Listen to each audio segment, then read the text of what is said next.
পৃথিবীতে আমরা প্রত্যেক মানুষই চাই যে আমরা আল্লাহ রব্বুল আলামিনের পক্ষ থেকে স্পেশাল প্রতিনিধি। এই পরিচয়টা বহন করা অনেকটাই সহজ।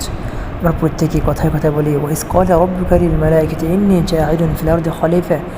আরে আল্লাহ তো আমাদের প্রত্যেককে মানুষকে স্পেশাল প্রতিনিধি হিসেবে পাঠিয়েছে।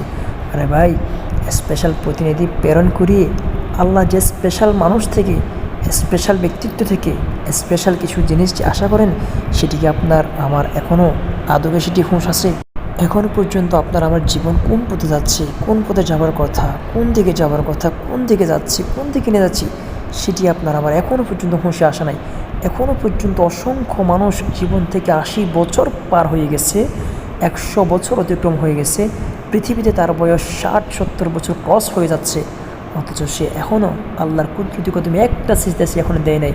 অথচ সে নিজেও দাবি করে সে একজন মুসলিম, সে নিজেও দাবি করে সে আশরাফুল মাখলুকাতের অন্তর্ভুক্ত। আমার ভাবতেও অবাক লাগে, আমরা আল্লাহকে অনেক মানুষ স্বীকারই করি না।